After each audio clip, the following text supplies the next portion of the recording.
Hello and welcome!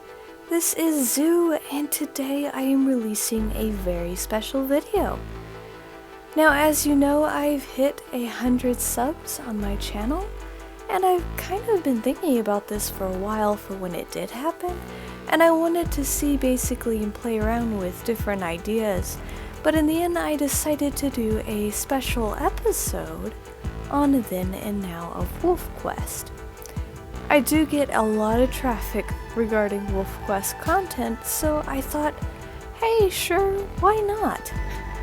I play both 2.7 and have in the past. I play a lot more WolfQuest Anniversary Edition now, but I just wanted to do a then and now comparison. So as always, if you like this video and you want to see more, please like and subscribe, and enjoy this very special episode. Okay, so here we are, and I'm gonna go ahead and just jump right in. First thing you always notice when you open a game is the main menu. Now WolfQuest 2.7 and WolfQuest 3 have one defining difference, and that is the fact that pups are not shown in WolfQuest 3, but in the WolfQuest 2.7 menu, they are actually beside you and your mate, and they are shown. Now I thought actually, just as a suggestion, that this could actually be a really unique feature if they could add it in WolfQuest 3 menu. As like a side option after you've completed raising a litter, you could possibly put your mate and those pups and put them in your menu as like an option, or you could stay with the original, just your wolf in the main menu. But it was a general idea. I kinda wish this was a thing, but it's just me hoping for something. So let's go ahead and jump into wolf customization. The first thing you will notice when you start the game is you can go to Amethyst Mountain and create a new wolf or continue with an old wolf.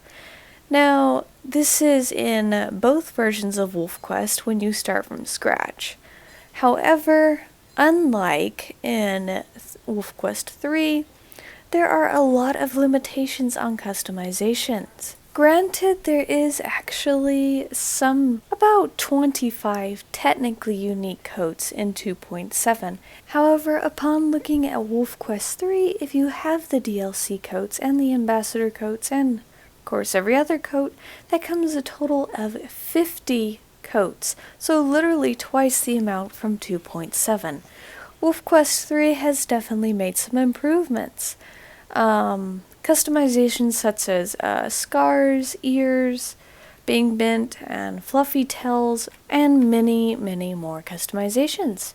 Some other interesting aspects is the ability to change eye color, which you cannot do in WolfQuest 2.7, but you can do in WolfQuest 3.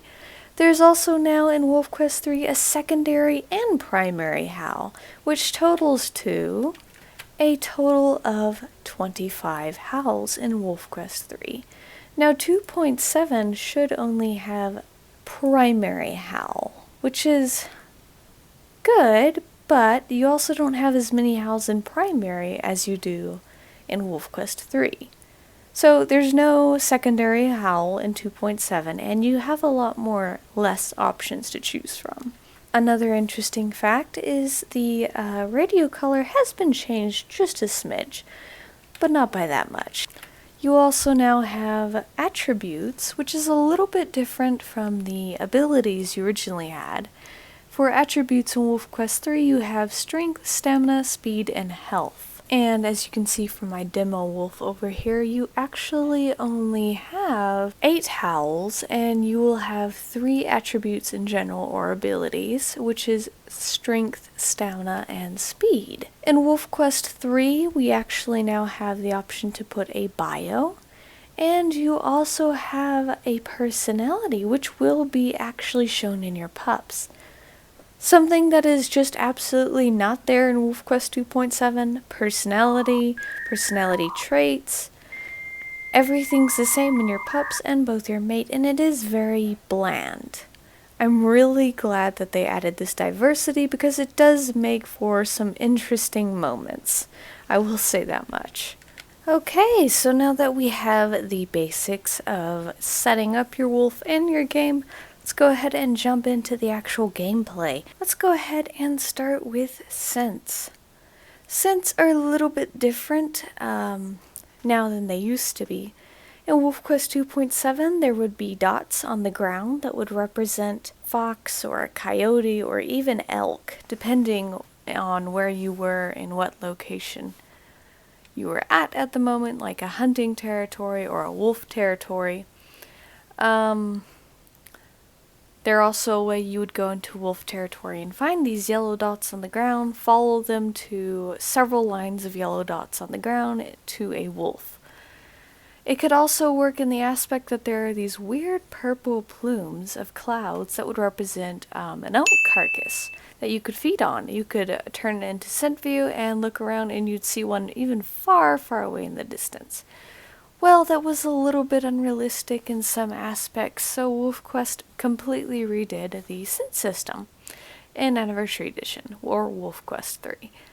So, basically, when you get into the game, the first thing you need to learn is hunting. You can't do this without really going into scent view because there is no longer specific territories in which the prey will stick to.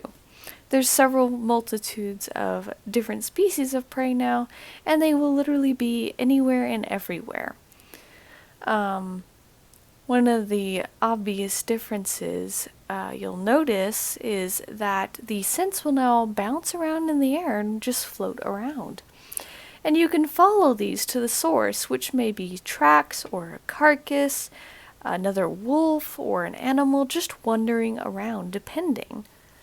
And we're going to go ahead and talk more about this later when we get into finding different territory scents, etc. Something I forgot to mention, since I am going all over the place, WolfQuest 2.7 and WolfQuest 3 have another defining difference, and this would be health bars. Now, you might be a little confused about this if you haven't necessarily played WolfQuest 2.7, but when actually looking at the game, you will notice that the health bar and food bar are separate in WolfQuest 3. In 2.7, this was not the case. In order to restore health, you actually had to eat. And this is sort of the case in WolfQuest 3. If you're too hungry, you cannot heal, but literally your food bar and your health bar were combined, and you had stamina, and that was it. In WolfQuest 3, you have hunger, you have wakefulness, you have a stamina bar, and you have your health bar. If you're too hungry, as I mentioned earlier, you will not be able to go to sleep and heal. If you're too tired, your stamina goes down and starts degrading as soon as that purple bar, your wakefulness bar, is completely depleted. In order to refill it, you do need to sleep, which is a new feature in WolfQuest 3 compared to WolfQuest 2.7. So I mentioned there was a variety of new animals in WolfQuest 3, and I guess I should probably go a little bit more into depth with this. First off, we still have our grizzlies, we have our cougars, we have our coyotes, and of course foxes as some of our predators. And of course stranger wolves. Now, some of the models, I think actually all of them, have been revamped, as well as the behavior, but we'll jump into that later. You'll also want to know about the new prey that you have. You now have mule deer besides elk, such as mule deer fawns, and also have elk calves spawning around, which you don't see in 2.7. So I'm kind of glad they added this. You'll see moose calves and moose, of course. A new animal, much interesting and exclusive to Slough Creek right now, is beavers. You will see beavers, and there's a special way to hunt them. You have to sit and wait patiently and hold really still and then hopefully get a jump on them. You also have hares, which is another traditional WolfQuest 2.7. They've changed just a bit. There is still eagles. The way to deal with them has definitely changed, though, in Slough Creek. There are sometimes eagles around carcasses. You'll see one possibly land nearby or be sitting on one if you happen upon a carcass, which is really interesting. And, yeah, that's pretty much it, I believe. Oh yes, and there is a new prey type called a bison. Now it's highly unlikely that you will be able to bring down a bison on your own for sure, and you're most assuredly going to die, but you can come across carcasses that you could feed on. So pretty interesting in all aspects. So let's go ahead and talk about some of the animal behavior and the differences now in general. So in WolfQuest 2.7, when you normally come upon an elk herd, there will be one bull elk always, and then a bunch of cow elk. There will be 2 to 3, I believe, that are weak and will immediately run away, while the other elk will immediately start backing up slowly but hold ground. When you weaken any cow elk or bull elk, they will eventually start turning around and running, which you would then give chase and over time eventually bring it down. Around the time it starts to tire out, it'll slowly start backing up again, and you have to constantly attack it until you do then bring it down. And that would be your meal. However, in WolfQuest 3, this is a little bit different. There is a combination of calves, bull elk, sometimes there's even spike herds nearby, and there's cow elk, of course. Now, it is highly unlikely, normally in real life, that a wolf will bring down a cow elk on its own, and in this case, on accurate, it's actually very, very hard to bring down a cow elk. So, we'll talk a little bit more about difficulties, but basically the elk will run together and you can single out an elk calf or an elk cow, or I actually haven't done this, but a bull or spike, and try to get them separated and take it down with your mate or by yourself. Traditionally, I like to pick out a calf and hunt it down, but there is another new feature coming along with this in WolfQuest 3. Since we don't have calves in WolfQuest 2.7, an interesting feature to notice is that the mother will stay with her calf and protect it in WolfQuest 3, and it can be quite tricky to get around. The next thing we want to look at is mule deer. They'll almost automatically run away from you, and they're very fast, ridiculously fast. And it can be quite hard to take one down if you have like a negative speed bonus or a negative stamina bonus. You will definitely want your mate to help you out if you can. Once you get them down, though, you definitely have an easier meal awaiting than you, at least than a cow elk if you're playing inaccurate, that is. The hair itself does not change as much as any other feature that was added in WolfQuest in general. So in 2.7 and WolfQuest 3, they have a transition of coat from winter to spring, and they still pretty much act the same way. They run away when a wolf comes up to them. Nothing really different. We then have bison, of course, completely not a part of WolfQuest 2.7, but it is a part of WolfQuest 3, and they come in herds. They will stand their ground, and sometimes, if you really want to antagonize them, they'll charge at you.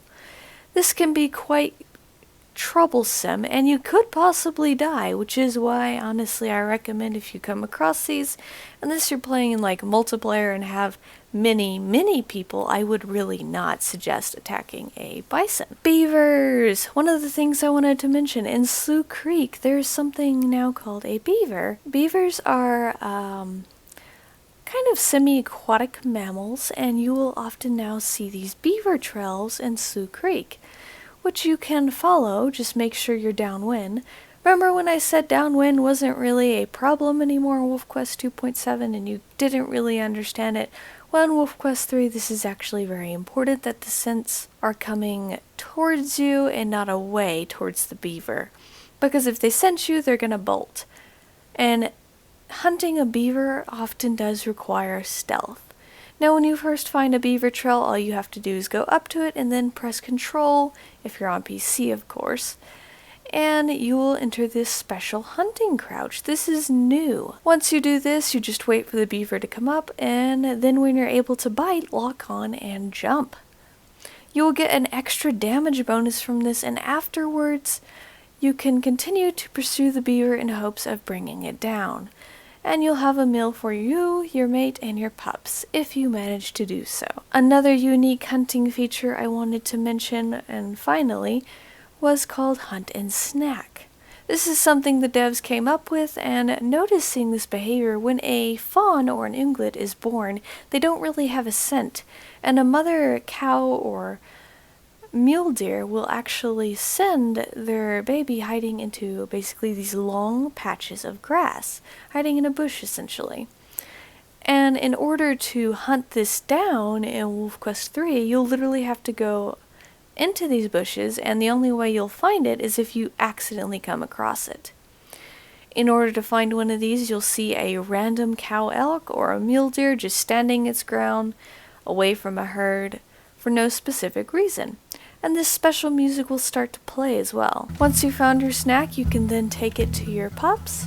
This is only in the spring of Slough Creek, of course, so your pups can snack on the actual fawn or ungulate, depending. So now that we've talked about prey behavior, let's go ahead and look at the predator behavior.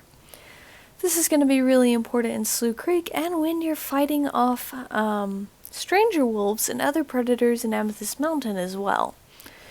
First off, we'll go ahead and start with the stranger wolf. Originally, when you encountered a stranger wolf in 2.7, there'd be this very boring social arena where you'd trade bites and you'd either die or get scared away, or you would win and the other wolf would get scared away, just depending. This is also how you would find your mate, same social arena but with different interactions. However, things have changed a little bit, and now upon facing stranger wolves, there's actually a sort of battle that goes on. There's these little indicators that are both yellow and red. Red is how likely a wolf is to fight back, or any predator or animal. And yellow is how frightened they are, and if those meters go away and they turn around and run, you've won the battle, so congratulations. That is WolfQuest 3. In WolfQuest 2.7, it's not so interesting, as I mentioned, but, I mean, we've got a definite improvement, so who am I to complain right now? Now that we've discussed that, let's go ahead and talk about predators. Predators you will often encounter at random in the wild. You'll see scents. Grizzlies are definitely something you want to keep away from. They do a lot of damage, just like in 2.7.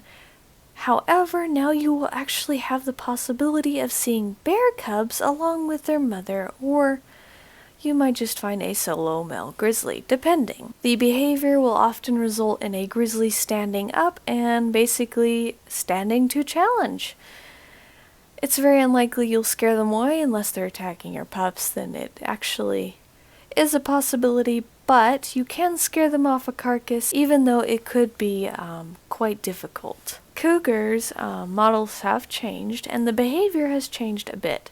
Originally, cougars in 2.7 would come up, or they would simply run away from you. If you got too close, they would stand still and strike at you. However, cougars in WolfQuest 3 are a little bit different. If they're near a carcass, they stand their ground. They'll enter this sort of crouching animation. And again, if you get too close, you will actually be hit by this cougar. Several times, maybe. Who knows? You will take damage, of course, and, yeah, this could go on, and you could lose. However, there's still a likelihood you can scare it away. With emotes like confidence and, threatening, like snarls or growling, definitely helps. But, yeah. Basically an old social arena / combat arena of itself. Coyotes, the nuisance of both 2.7 and WolfQuest 3. Very annoying. If they weren't annoying enough, teleporting in 2.7 in multiplayer and constantly eating your food and then coming to your den and trying to kill your pups, well, now they're even more annoying because they will actually bite back. Don't believe me, try it at some point. Get several coyotes in one area, try to eat from a carcass, don't even go near them, and they might actually harass your wolf until you either give up or scare them off completely. This is a new feature in WolfQuest 3, and I have to admit, I admire it. Very much so. It's a little bit more realistic, and in the end, it does make for a quite fascinating behavior when you're trying to eat. Very annoying, but still pretty fun. Another thing to note is that the coyote model has changed. and I'll try and find a picture and put it up there. But you will also now find them, as I mentioned, in packs and little clusters, and sometimes just on their own. Now that we've discussed the coyote, let's go ahead and discuss the fox. Not much has changed. I think there was a little bit of addition on the model, just like every other animal in the game.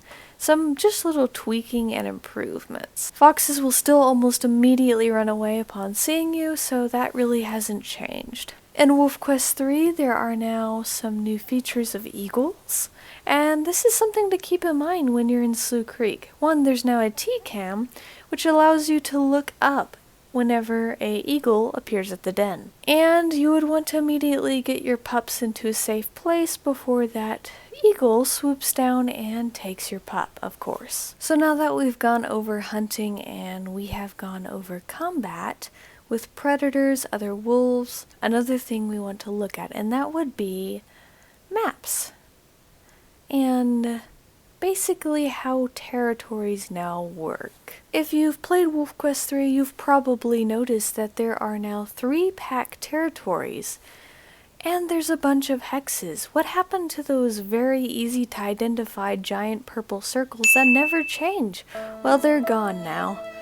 WolfQuest 3 has made a different type of territorial system where actual wolves of these packs will actually patrol their territory and scent mark areas so that they can claim it. They will fade, of course, over time, and if wolves like you and stranger wolves enter their territory and start basically hunting or marking the territory to reduce their claim on the land, essentially. This is going to be really important in Amethyst Mountain and Slough Creek, because if you're caught hunting in one of these territories, you can get into quite a difficult situation, we'll just put it that way. In Slough Creek, in fact, you have to actually upkeep your own territory, about 15 hexes, and it takes a lot of time and effort, but it keeps your pups and you safe from outside forces, hopefully. When I say outside forces, I literally mean the outside packs that are always closing around on your borders. There is actually another important aspect of these wolf territories, which is what I'm going to be talking about now. Another thing you can do with these wolf territories is venture into them to find a potential mate. And since we're going to go ahead and go on to this topic, let's go ahead and talk about dispersals, how to get a mate, and what's changed. In order to find a potential mate, there is actually something very interesting you have to do, which is basically go hunting. This is a thing that WolfQuest 3 has added. A journal, an actual quest journal, which we did not have in WolfQuest 2.7. So basically you want to get a mate. That's fantastic, and you're definitely probably going to end up finding one, but first you need to do a little bit of hunting. One of the first things you'll notice is you need to catch 2 elk in order to actually go look for a potential mate. You need to prove essentially that you can hunt, so that you can protect your pups and feed them. Once you do that, then yes, the options are officially open to find a mate. However, this hunting is kinda not a new thing, and it's a lot less tedious than the old game. In 2.7, you had to actually get a 500 XP cap, which means basically 5 cow elk before you went to find a mate.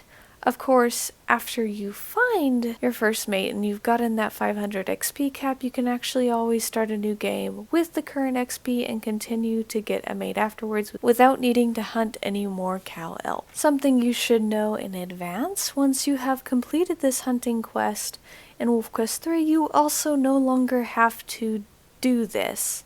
You don't have to hunt 2 elk every time you go looking for a new mate or join Amethyst Mountain. This was not originally the case in WolfQuest 3. Originally in one of the open betas, and before they actually added this, you would still have to constantly hunt 2 elk, then go find a mate, and you had to do this every time. It was very boring, but very repetitive at least.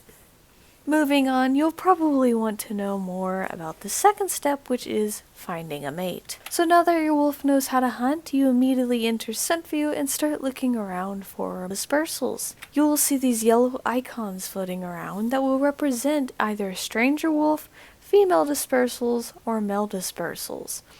You'll want to look, of course, for the opposite gender and dispersal for your wolf, and follow that scent trail. eventually a message will pop up at the bottom of the screen, basically indicating that there are dispersals ahead. You can either click yes or no that you're ready to meet them. But once you click yes, because of course we're going to do that, we're gonna immediately have these wolves slowly come up to you. And they will, even if you leave the area, actually follow you around quite a bit of ways because you are a potential mate and they don't want to necessarily lose an opportunity. So once you basically find these dispersals, there should be several kind of combined together in this sort of semi-pack. There might be up to, I think, 3 or 4, and then as little as 1 or 2, depending. So maybe you'll find some bear-tooth dispersals. They'll each have their own origin indicator beside them, and it'll say something like bear-tooth 9M or something. They each have their ID tag. They'll also have their coat color and their diversity, as well as this small heart next to their ID tag. In order to actually consider them as a potential mate and them consider you, you have to fill that heart up with emotes. Now that probably doesn't really make any sense, but basically using emotes you interact, and eventually once they get a little bit more friendly with, so basically you use certain emotes. You can wag your tail, you can give a grin, you can play bow. This is just to get a feel of their personality. Remember I mentioned how dull the 2.7 mates were? They were always the same, not interesting. Well, you can now actually look for a mate with certain personalities. Sometimes they're more bold, more cautious, or they're very social or not really social at all.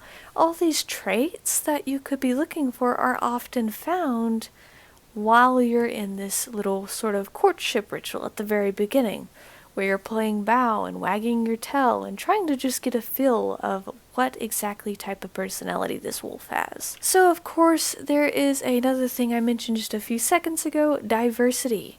You'll want a wolf from 3 to 4 stars, 4 stars if you can find it, because more diversity means that your pups are less likely to get sick, and also you'll have possibly more of them. Once you have filled that heart though, the wolf will then ask basically for a trial. And you can go off together into the sunset, literally. And basically this trial commences of hunting, fighting off other stranger wolves, and just showing them what you can do. And if they end up liking you, they'll go ahead and accept you after this extra trial step. Originally in WolfQuest 2.7, you had 5 hearts, and then boom, you had a mate. It was that easy, but it really wasn't, so WolfQuest added a little bit more detail. After all this hunting and fighting and showing your mate what you can do though in WolfQuest 3, you will then actually be able to accept this as your mate or not. You can extend the trial, you can say yes, you can say no. If you say no, the wolf will leave, of course. If you say yes, you can then move on to Slough Creek. The extend the trial process allows you to extend the trial just a bit more if you want to look around, or if you just did not get a good feel of how well they hunt, or how likely it is they are to attack something, you could just go ahead and click that button. Next time you load the game, it should pop up and you can click yes if you have finally made your decision. Something to also note is the soundtrack changes, of course by Ben Woolman and Tim Buzza. Thank you for the amazing music. It's changed even a little bit more, especially when you are courting with a dispersal or potential mate, so I have to admit, I do enjoy the track, and I may actually put it up, just a little portion of it so y'all can hear what it sounds like. But yeah, I may have repeated myself a little bit too much, but I did want to stress the importance of finding a mate and how much it basically changed. Okay, so now you have a mate. What do we do now? Well, apparently we go to Slough Creek. There's going to be this star icon on your compass and on your map where you'll have to travel all the way to the top of the map. Or in this case, thank you developers, you can go to the main menu, select your wolf and current mate due to this new snapshot feature, which it takes every certain point in time, and then transition to Slough Creek from the main menu. Wow, that was a lot of talking. Let's go ahead and move on to Slough Creek. But before we jump into the pups, I did want to mention real quick, I know I'm jumping everywhere and I apologize. I may even be repeating myself. I get a little bit carried away when I start talking about both games in comparison. There is something to note though in WolfQuest 2.7. Getting the den and establishing your territory both are actually an original quest in 2.7 as well as WolfQuest 3. They're just a little bit different. In WolfQuest 2.7, there's this small circle around the den, and that's pretty much all you have to worry about. There's like a half pie chart that represents all the area where you scent mark. Once you finish that, then you have the transition to pups. Okay, so you've transitioned to Slough Creek by traveling to the star, if you're on Iron Wolf, of course. Or you've gone to the main menu, like everyone else, probably, and just transition through there. You now have your mate, and it is time to start your journey into getting your pups. Well, not quite yet. It's winter for one. And you need to set up a territory and look for dens, of course. Easy, right? We have those wonderful green circles that tell us exactly where dens are located.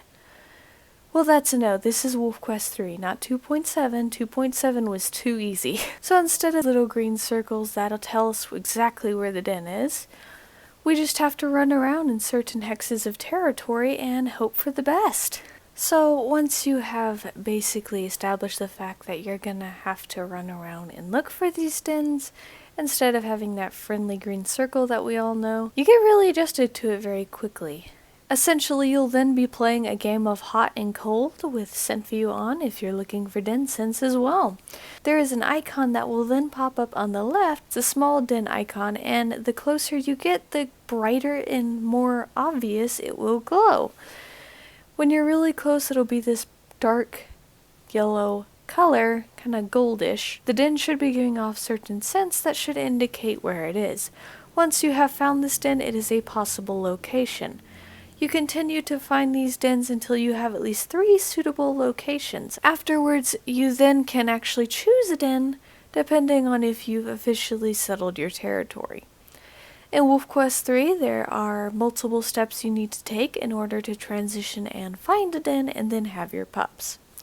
This, of course, includes finding the den, as I mentioned, and then setting up a territory. Something to note, very important here, in WolfQuest 3, there is a total of exactly 25 dens. In WolfQuest 2.7, there's a total, including the hidden den, is 4 dens. Just 4. 2 tree dens, 1 tumble of rocks and a log, and then kind of like a rocky den in a hilly area. Once you get over how many dens there are, you actually start to notice some differences. Some are open, some are less open, like wooded areas. Wooded areas are going to be very important because it means eagles do not attack very easily. However, when you're more wooded, you will get things like grizzlies and cougars more effectively, and that's going to be a bit of a problem. And basically, for more open, it's vice versa. So basically, you give up something for another thing. Personally, if I had to choose, I'd probably go with one without eagles because I've had too many problems with eagles in the past. You'll find some unique dens, such as that of a den under a tree root, dig out dens, as I like to call them, and then rocky dens, or even cliff face dens. There's many, many different types of dens, and each are unique in their own way. But a new type of den called the dig out den, you literally have to dig out. You make a small little cavern for your pups to stay in, and this is where we get into the more important part about dens. In WolfQuest 2.7, you do not go inside the dens. There is no option whatsoever, and your pups stay outside of the den permanently. When you leave your pups, they are safe, or a message would indicate that they're safely inside the den, even though that's not really a thing. And when you come back, they would no longer be inside the den suddenly. In WolfQuest 3, the opposite is the case, and you'll immediately want your pups to go inside the den, because guess what? That is now a feature. Quite exciting. You can go inside the den with your pups and go to sleep if you wanted to. But yes, that admittedly was definitely a big surprise for many WolfQuest players, and definitely a welcome one. So now that we've basically gone over the den, let's go ahead and talk about what we're going to be doing about territory. In order to enter into the stage where you can pick a den, and then have pups, you need exactly 15 hexes of territory. There's something called a scent post, and basically you can now make them. This basically strengthens the claim of your territory. You can howl and scent until you get about 25% in one area. It'll be nice yellow color, and then you can make a scent post by tapping P twice, if you're on PC, of course. Once you've done this, it should be about 75 to 100%, and then you can continue to do this till you have about 15 hexes of territory. You will, of course, want to put it around your den, because putting your den in Stranger Wolf territory is not really a good idea. Moving on, it's time to transition and have your pups. And this is where things get a little bit more interesting. Okay, we have transitioned, and depending on what version of the game you are in, you're going to get 2 different types of transitions. If you are in WolfQuest 2.7, you get the very traditional 4-pup transition, where you are told you have been given birth to 4 pups. You can name each one, and there is something to be noted: they're almost all completely alike, and that is that. There will never be any varying number of your pups. You will always have 4. No matter what. Looking on the other side of things, you will notice in WolfQuest 3, once your pups arrive, there can range from anywhere to about 2 to 7 pups.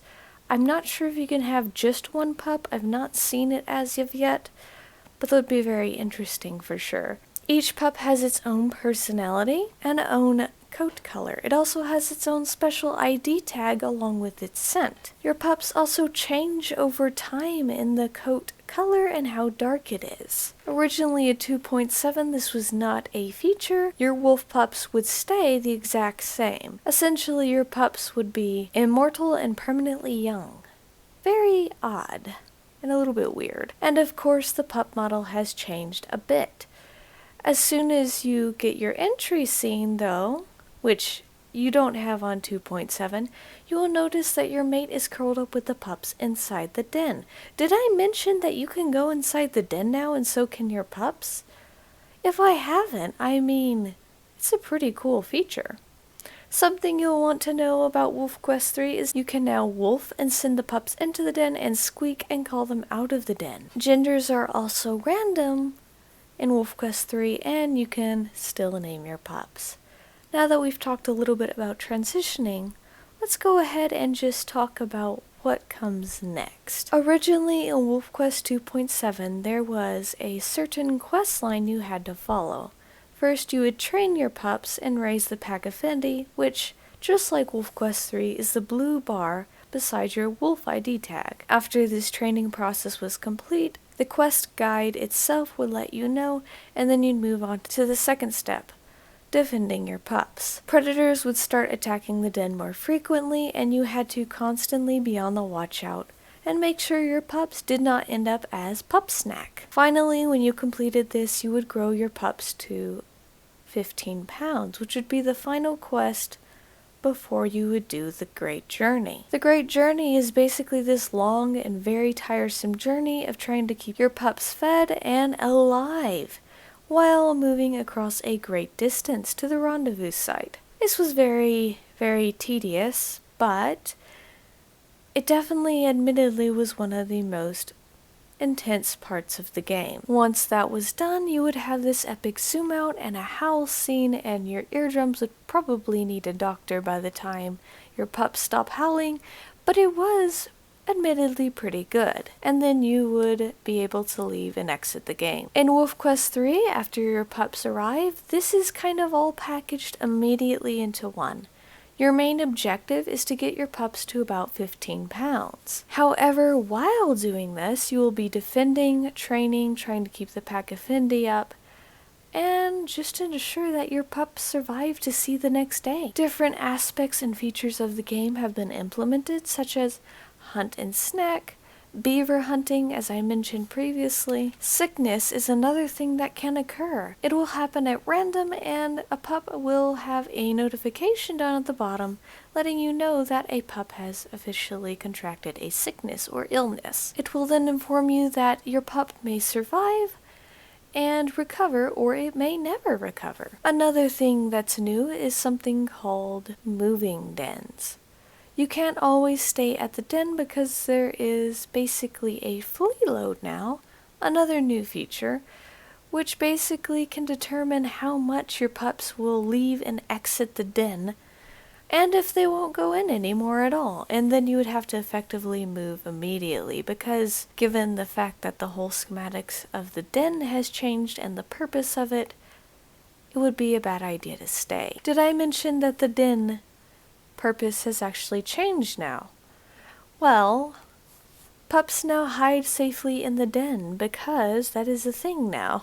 Originally, WolfQuest 2.7, as mentioned, you or your pups would never be seen inside the den because there was never an inside of the den. But now whenever you leave or go hunting, or there are predators or competition nearby, you would have to send your pups into the den for safety. So a lot has changed, which means if something like a flooded den or a flea load were to occur, you would definitely want to move. A flooded den only occurs after a heavy rainstorm or a rain shower and has a chance of appearing or not appearing, depending. In WolfQuest 3 and WolfQuest 2.7, there is something very similar yet very different near the den, and that would be called predator attacks. In WolfQuest 2.7, when a predator attacked the den, there'd be this nice little announcement of way of zooming into the predator, its location, and notifying you that a certain predator has arrived at the den. But in WolfQuest 3, this is a little bit different. You don't always necessarily know if there is an attack coming.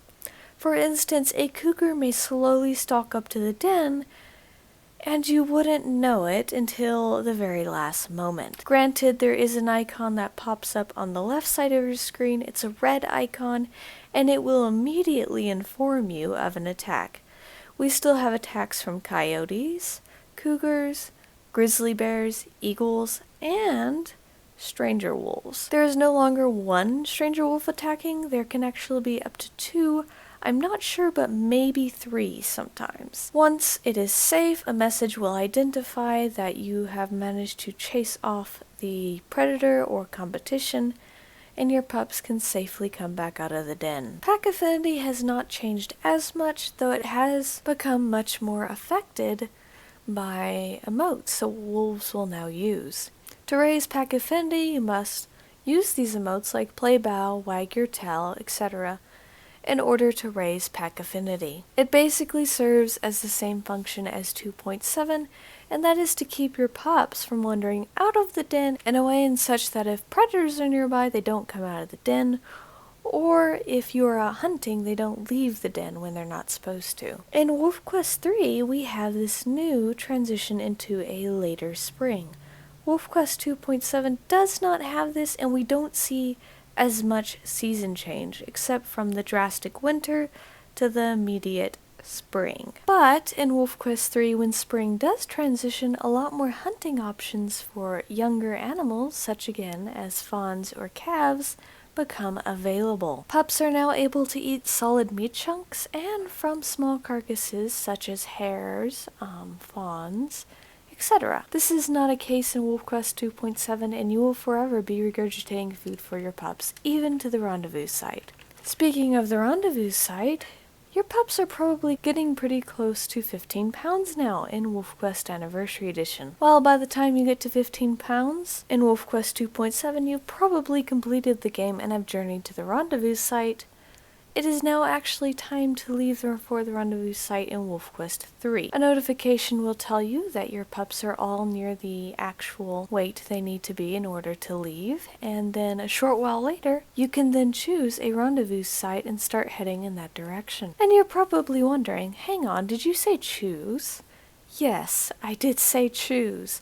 I have to admit I kinda like this. Some players don't agree, and that's fine. But there are now many rendezvous sites. These are like special grassy areas, sometimes with a defining landmark, where you can travel to.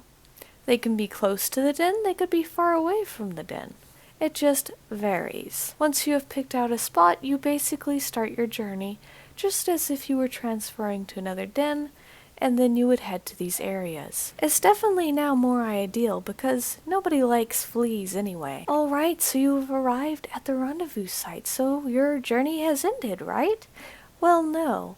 WolfQuest added something a little bit extra at the very end, which admittedly I was almost a little bit against. I was a little bit worried that I was going to be on my last 4 legs of my wolf, trying to keep at least one pup alive, turn up at the rendezvous site, and then need to feed them to a certain point. And I'm like, in WolfQuest 2.7, I can hardly get them there. How am I going to do this when everything has suddenly gotten so much harder? Well, I didn't realize there was going to be multiple rendezvous sites and that they would be closer and more accessible. I also didn't realize that hunting and everything, though it was changed, is in a way balanced. So yes, there is an extra step now, and it's called loafing. This was specifically given for the reason of you and your pups just enjoying some quality time together before you can finally end the game. And in this case, when Towerfall releases, transition to Towerfall, or enter an endless summer mode, depending on what exactly is going on. With loafing, you need to get your pups to about 20 pounds, and in the meantime, just enjoy that quality time. Once you are at this 20 pounds, you can then choose to stay in endless summer, or hopefully in the near future, move on to Towerfall. After all is said and done, we get this nice special zoom out scene. I have to admit, I'm really glad they kept this even though it is still damaging to the ears. Be careful. I think I would have probably missed this. It is very similar to the ending in 2.7 and is very much appreciated. Okay, so now that we've basically gone over most of the gameplay, I'm gonna try and cover some newer things. So let's go ahead and jump into the more recent updates. So I have already mentioned beavers, so I'm not going to repeat myself probably for the 4th or 5th time, I'm not sure on that. But another new thing was aging. Now, before you may have noticed when coming out to dispersal, there was a possibility that it would be a year older than you or the same age, just depending. Well, that's going to make a lot of a difference now because aging is a thing now. Originally, WolfQuest 2.7 and some of the older versions of WolfQuest 3, you would forever be a 2-year-old dispersal wolf, and I think the devs kind of thought, this doesn't seem quite so accurate, let's shake things up a bit. So now we have aging and aging perks. Your wolf, apparently, has its birthday about the same time your pups are born. So right before your pups are born, you will get this special message and a window will open where you have the option of aging up a year. By doing this, you will also unlock unique perks, and as you get older, even some kind of debuffs, as you kind of get some negative effects as well with those positive effects. Because, you know, as you get older, you tire down and things happen. But again, experience and wisdom comes along with these, so the older you get, the more likely you are to get some more unique and interesting perks. However, you are also more likely to use attributes, and eventually, when you reach a certain point, you will get to the age of 7, and then you will transition, and it will then transition to age 8, or give you the option thereof of transitioning to age 8. Now, there is a fair warning, if you do this, your wolf is automatically locked into Iron Wolf mode, something I'm probably about to talk about in a teeny bit, but once this happens, essentially this is the last time your wolf will get to play. Eventually, if you continue to stay alive, the game will intervene and a message will pop up of how your wolf died. So this is a fair warning for players who are age 7 and want to move on to age 8. There is no going back. Along with this comes another thing that was also added called a reminiscence mode. After an elder wolf or age 8 wolf dies, you will end up being able to still load old saves, but you cannot save your game. It allows you to basically visit your mate and your pups, but that's basically it. I hope to one day be able to show this off with Starling, as she is already locked into Iron Wolf mode, which we are now going to talk about. So in WolfQuest 2.7, there are 4 game modes. The first being pretty easy, the next being challenging, the other one being arduous, and then the very last one called BIO, or Bring It On. Something to be noted, as difficulty increases, your pups get hungrier more quickly, predators attack a lot more, and food is a lot harder to get to. So now that we looked at WolfQuest 2.7 difficulty, you'll definitely want to know about the other difficulties in WolfQuest 3. So the first is easy, and your stamina regenerates a lot faster, it's easier to hunt, and of course get food, so it's not so hard to regain health as well. The next would be challenging, which is kind of a equalized out game mode. It's a little bit harder to hunt, and you might even come off the wrong side sometimes.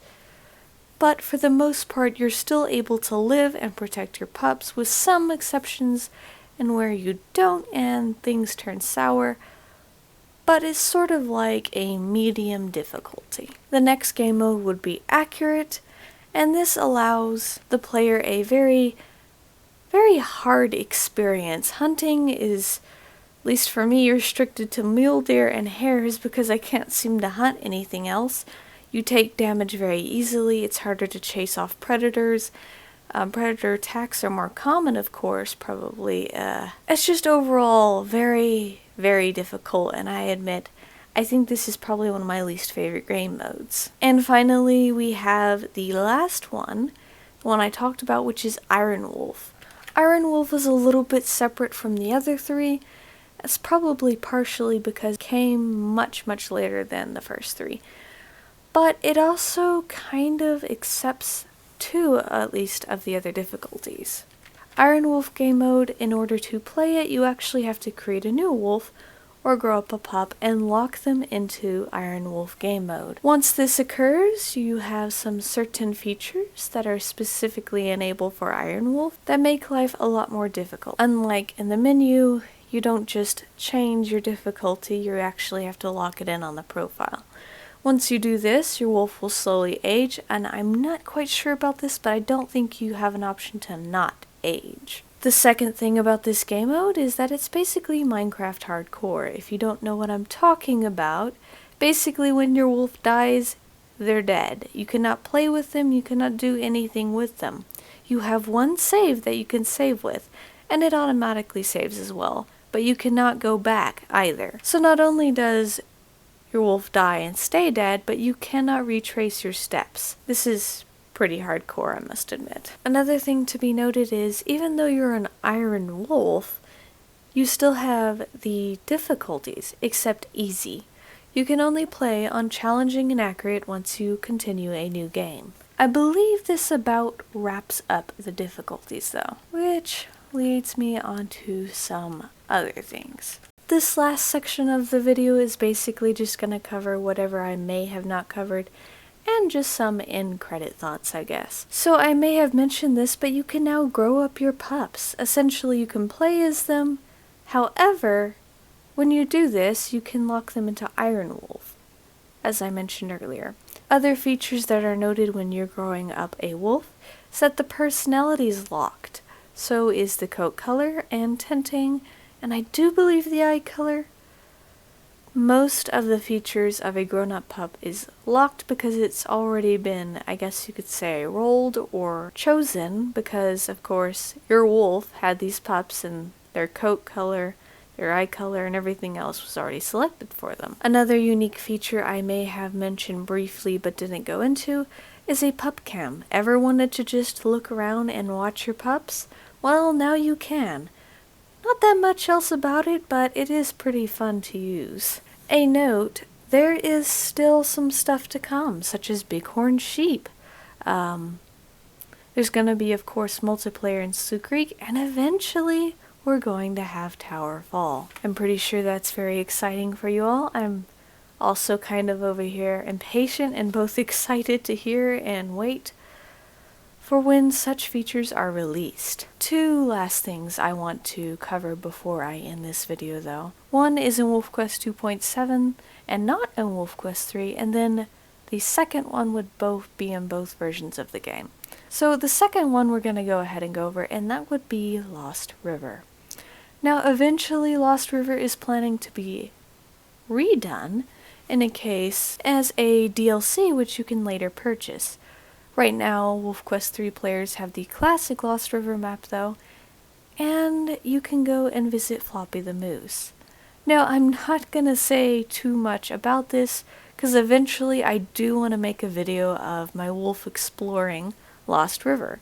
I have not yet been able to do this, and I'll basically save that for a later date. But it is in both WolfQuest 2.7 and WolfQuest 3. And I'm going to go ahead and discuss this very last feature. Now, something I remember specifically from WolfQuest 2.7, I'm not sure if anyone else has ever heard of this, but it's called the Cattle Ranch. Now, this was a really interesting feature in Slough Creek, where there was a fence icon on the compass, and if you wanted to risk it and you were low on food, you could go to the cattle ranch. And there would be a bunch of cows in the area. What you would do then is search along the fence for the calf. Your job was to get in, kill the calf, eat enough for you and your pups, and then leave almost immediately. And if you didn't get out in time, you would start to hear this rising increase of dogs barking in the background, and a large bang, and your wolf would die from the shot of a hunter. This so far I have not seen anything about in WolfQuest 3.